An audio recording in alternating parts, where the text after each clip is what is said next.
전라북도의 서민주거를 위한 정책이 말뿐에 그치고 있습니다. 반값 임대주택은 집주인을 찾기가 쉽지 않고 서민을 위한 장기 임대주택 공급도 차질을 빚고 있습니다. 검찰의 서해대 비리 수사 결과 이사장과 전현직 총장, 교육부 공무원 등이 무더기로 사법 처리됐습니다. 학교 돈 146억 원을 횡령하고 가짜 학생을 모집해 장학금을 가로챈 사실이 드러났습니다.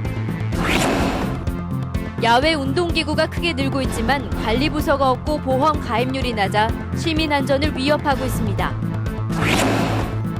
익산시가 물 정책을 놓고 익산시 의회는 물론 농어촌 공사와 갈등을 빚고 있습니다. 여러분 안녕하십니까? JTBC 8시 뉴스입니다. 전라북도의 서민 주거를 위한 각종 정책이 제 속도를 못 내고 있습니다. 빈집을 활용한 반값 임대주택은 빈집 수리비가 부족해 호응이 적고 공공임대주택의 특별 공급률은 권고치에 한참 못 미치고 있습니다. 김철 기자입니다. 완주군 삼내읍의 한 빈집에서 낡은 건물 곳곳을 고치고 있습니다. 전라북도의 빈집을 활용한 반값 임대주택은 700만 원을 지원받아 빈집을 수리한 뒤 세입자에게 임대료 시세의 반값만 받고 집을 내주는 제도입니다. 하지만 집값 수리비 지원액이 700만 원이라 이 사업에 참여하겠다는 집주인을 찾기가 쉽지 않습니다. 현재 지원이 700인데 우리가 그래도 사람처럼 살게 해주려면 지금 현재 1,800이 지금 들어가게 생겼는데 지원을 좀 늘려주시는 게 맞다고 봅니다. 서민을 위한 장기 임대주택 공급도 차질을 빚고 있습니다. 주거약자 지원에 관한 법률을 보면 LH나 지방공사가 짓는 임대주택은 3%를 장애인과 65세 이상 고령자에게 공급하도록 했습니다. 하지만 전북도의회 이성일 의원 조사 결과 최근 5년 전북개발공사의 임대주택 가운데 장애인에게 공급된 비율은 1.5%, 노인 가구는 0%에 그쳤습니다. 전북개발공사와 LH공사의 주장을 실시 주거약자를 포함한 특별 공급과 함께 장애인, 노약자 단체의 적극적인 홍보로 주거약자 재단들이 많이 신청할 수 있도록 노력해 나가도록 하겠습니다. 서민주거 복지가 말뿐에 그치지 않으려면 반값 임대로 활용될 빈집 수리비를 늘리고 장애인과 노인을 위한 공공임대주택의 특별 공급을 확대해야 할 것으로 보입니다. JTBC 뉴스 김철우입니다. 검찰이 한 달 반 만에 서해대 비리 수사를 마무리했습니다. 그야말로 전형적인 사학 비리로 드러났습니다. 이사장 등 3명을 구속 기소하고 전 현직 총장 등 7명을 불구속 기소했습니다. 정원익 기자가 보도합니다. 서해대 이사장의 학교 돈 횡령 의혹으로 시작된 검찰 수사가 끝났습니다. 검찰은 학교 돈 146억 원을 횡령하고 가짜 학생을 모집해 장학금을 가로챈 서해대 이사장 41살 이모 씨를 구속 기소했습니다. 교육부 대변인에게 뇌물을 전달하고 로비 자금으로 부동산을 구입한 재무 컨설팅 담당 41살 이모 씨도 구속 기소했습니다. 또 이사장이 장학금을 가로채는 데 도움을 준 전현직 총장과 교수 등 4명은 불구속 기소했습니다. 의사결정 권한이 그 대학의 이사장에게 집중되기 때문에 이사장이 그러니까 쉽게 말하면 통제할 수 있는 견제 장치가 조금 작동을 잘 안 하게 되면 이렇게 비리 발생의 소지가 굉장히 높다는 사실을. 이사장이 서해대를 인수하는 과정에서 뇌물을 받은 교육부 공무원들도 줄줄이 기소됐습니다. 검찰은 4,600만 원과 향응을 받은 교육부 전 대변인 40살 김모 씨를 구속 기소했습니다. 또 편의를 봐주는 대가로 금품을 받은 교육부 공무원 1명은 약식 기소하고 1명은 징계를 통보했습니다. 이사장이 로비를 통해 대학 재정 기여자로 선정된 뒤 회계 관련 주요 보직에 친동생과 지인을 임명한 사실도 드러났습니다. JTBC 뉴스 정원익입니다. 전북의 교사들이 한국사 교과서 국정화를 반대하는 선언을 발표했습니다. 초중등교사 226명은 교사 선언문에서 한국사 교과서 국정화는 각자의 기억을 노예화하고 특정한 관점만을 역사라고 가르치라는 것은 지식인으로서의 삶을 부정하는 행위라며 국정화 강행을 즉시 중단하라고 주장했습니다. 38개 전북 시민사회단체들도 내일 새누리당 전북도당 앞에서 기자회견을 열고 역사교과서 국정화 강행을 규탄하는 집회를 열 계획입니다. 공원과 산책로, 동네 쉼터 등에 설치된 운동기구가 크게 늘고 있습니다. 하지만 관리부서는 없고 사고에 대비한 보험 가입도 안 된 경우가 많습니다. 권대성 기자의 보도입니다. 운동기구들이 설치돼 있는 전주의 한 동네 쉼터입니다. 지난 7월 50대 주민이 운동기구가 갑자기 망가져 허리 등을 다쳤습니다. 사고 이후 문제의 운동기구는 철거됐습니다. 이렇게 하는 거, 돌아가는 거, 이제 줄을 이렇게 하는 거, 하는 것이 있었는데 여기서 떨어졌다는 것 같더만. 사고가 난 곳의 운동기구에는 관리번호가 매겨져 있지 않습니다. 관리번호가 있는 공원이나 하천 산책로 등의 운동기구와는 대조적입니다. 이처럼 정식 공원으로 등록되지 않은 마을 공터 등에 설치된 운동기구는 설치 장소를 확인하기 힘들 정도로 관리의 사각지대에 놓여 있습니다. 설치만 했을 뿐 사후 관리부서는 없기 때문입니다.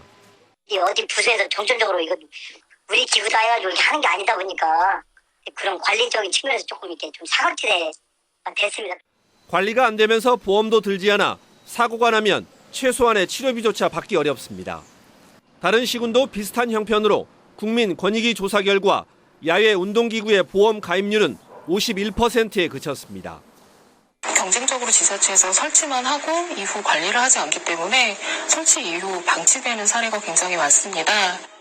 야외 운동기구가 시민 안전을 위협하지 않도록 세심한 관리 대책이 필요합니다.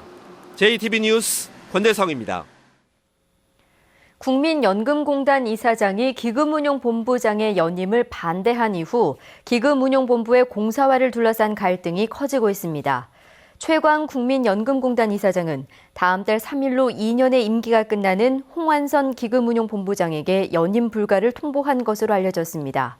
이는 기금운용본부 공사화에 반대하는 최광 국민연금공단 이사장이 독립에 찬성하는 홍 본부장의 연임을 반대한 것으로 해석됩니다. 최 이사장의 이번 결정을 놓고 새누리당은 월권이라고 반발하는 반면 새정치연합은 당연한 조치라고 맞서고 있습니다. 1조 5천억 원이 들어가는 새만금 신항만의 대형 선박이 접안할 수 없어 비판이 커지자 해양수산부가 신항만의 확대를 검토하고 있습니다. 송하진 도지사는 도정질문 답변을 통해 해수부가 새만금 신항만의 대형 선박이 접안할 수 있도록 신항만 건설 기본계획 변경 절차를 추진하고 있다고 밝혔습니다. 오는 2020년에 1단계 공사가 완공될 새만금 신항만은 5만 톤급 이상의 대형 선박이 접안할 수 없어 이달 초에 열린 국정감사에서도 개선이 시급하다는 지적을 받았습니다. 익산시가 제한급수의 책임을 농어촌공사로 돌리면서 갈등을 빚고 있습니다. 광역상수도 전환을 위한 선결 처분을 놓고도 익산시 의회와 갈등의 불씨가 여전히 남아 있습니다. 김진영 기자가 보도합니다. 익산시가 상소원인 대야수계로부터 받는 하루 물 공급량은 7만 톤가량입니다. 익산시는 최근 가뭄이 심해지자 농어촌 공사가 물 공급량을 하루 3만 톤을 줄여 제한급수와 광역 상수도 전환을 위한 선결 조치를 검토할 수밖에 없었다는 주장입니다. 대하수계 저수율이 급감해서 10월부터는 7만 톤을 감량한 1일 3만 톤만 공급되는 등 원수 공급에 큰 차질이 빚어지고 있습니다. 그러나 농어촌 공사는 평소와 같이 물을 공급하고 있다며 정면으로 반박했습니다. 어떻게 우리가 일방적으로 주세요? 우리가 물 줄여버리면 익산 시민들 어떻게 물 먹으려고요? 가뭄 대책으로 익산시가 발동한 비상조치인 광역 산수도 전환 선결 처분을 놓고도 시의회와 갈등이 가라앉지 않고 있습니다. 익산시는 시의회 반대로 광역 산수도 전환 선결 처분이 무산됐지만 여전히 추진 의지를 내비치고 있습니다. 광역 상수도 전환이 지연되는 모든 책임을 통감하고 시민 공감대 확산의 노력을 다시 한번 통해서 조속히 광역 상수도 전환이 추진될 수 있도록 노력하겠습니다. 익산시 의회는 익산시가 광역 상수도 전환을 위한 용역을 추진하면 법적 조치 등 강경 대응 방침이어서 갈등이 확산될 기미를 보이고 있습니다. JTB 뉴스 김진형입니다. 익산시의회가 농업용수인 금강물을 식수로 공급한 것과 관련해 박경철 익산시장에 사과를 요구했습니다. 익산시의회는 가뭄을 핑계로 시민의 안전을 위협한 섣부른 행정에 비난의 목소리가 크다며 박 시장은 공개 사과하고 공급 과정의 진실을 명백하게 밝혀야 한다고 주장했습니다. 금강물은 농업용수와 공업용수로 사용이 가능한 4급수로 식수로는 부적합한 상태입니다. 가뭄 해결을 위한 저수지 준설 비용이 당초 13억 원에서 69억 원으로 늘었습니다. 전라북도는 국민안전처가 지난 6월 전북에 13억 원의 저수지 준설 비용을 지원한 데 이어 이달 초 56억 원을 추가로 지원했다고 밝혔습니다. 전라북도는 올해 저수율이 28%로 평년의 56%에 그치고 있다며 저수지 118곳의 준설을 통해 농업용수 확보에 나서기로 했습니다.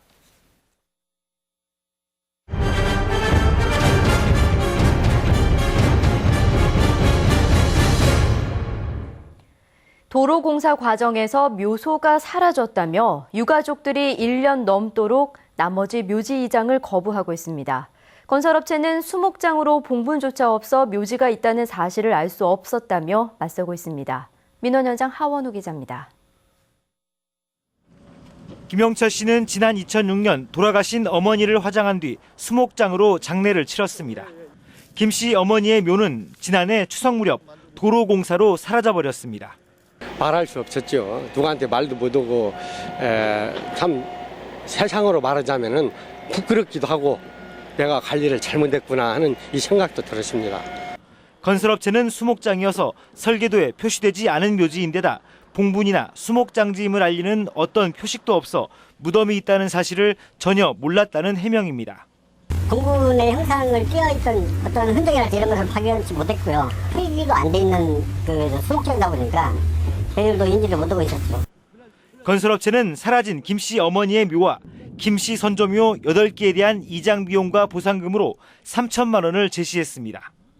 그러나 김 씨는 이를 거부한 채 남아있는 묘소도 옮기지 않고 있습니다. 양측이 입장을 좁히지 못하면서 무덤이 있는 곳은 1년 넘게 공사가 중단된 상태입니다. 전주시가 중재에 나섰지만 민간 투자 공사인데다 양측의 입장차가 커서 도로 개통에 차질이 우려되고 있습니다. JTB 뉴스 하원호입니다. 전라북도의 재정 자립도가 17%로 전국 최하위 수준이지만 최근 4년 동안 기관에 지원한 출연금이 2배 가까이 늘어난 700억 원으로 집계됐습니다. 전라북도 조사 결과 지난 2011년에 385억 원이었던 출연금은 올해 700억 원으로 4년 동안 300억 원이 넘게 늘어났습니다. 전라북도는 11곳의 출연기관은 물론 출연기관이 아닌 14군데 각종 단체에도 출연금을 지원해 방만한 지원이 아니냐는 논란이 일고 있습니다. 지난달 전북의 고용률은 조금 올랐지만 고용의 질은 여전히 개선되지 않고 있습니다. 호남지방통계청은 지난달 전북의 고용률이 60.3%로 한 달 전보다 0.5%포인트, 1년 전보다는 1.3%포인트 높아졌다고 밝혔습니다. 하지만 임시 근로자가 1년 전보다 5천 명, 일용 근로자는 8천 명이 늘었고 상용 근로자는 7천 명이 줄어 고용의 불안정 상태가 계속되고 있습니다. 가계대출이 큰 폭으로 늘어나 가계 부실의 위험이 커지고 있습니다. 한국은행 전북본부는 지난 8월 전북 예금은행의 가계대출은 1,423억 원으로 한 달 전 감소세에서 증가로 전환됐다고 밝혔습니다. 가계대출의 70%는 주택담보대출로 이달에 대규모 아파트 분양이 예정돼 가계대출이 계속 늘어날 것으로 보여 부실 위험이 꾸준히 제기되고 있습니다. 전라북도 삼락농정의 최대 과제인 농산물 최저가격 보장 제도가 2개 품목에서 시범 실시됩니다. 전라북도는 삼락농정위원회를 통해 앞으로 3년 동안 2개 품목에서 시범적으로 농산물 최저가격 보장을 실시하기로 했다며 조만간 최종 품목을 선정하기로 했습니다. 최저가격 보장에 필요한 100억 원의 예산은 전라북도와 시군이 일반 회계 예산으로 편성할 것으로 보입니다. 전북은 오늘 완주 24.5도, 전주 23.3도 등 평년과 비슷했습니다. 내일은 대체로 맑겠습니다. 아침 최저 기온은 장수 4도, 무주 5도 등 4도에서 11도로 쌀쌀하겠습니다. 한낮에는 23도에서 25도까지 올라 일교차가 크게 벌어지겠습니다. 금요일인 모레도 맑은 날씨 속에 낮 기온이 25도까지 오를 것으로 보입니다. 전주기상지청은 당분간 비 소식 없이 맑고 선선한 가을 날씨가 이어질 것으로 내다봤습니다.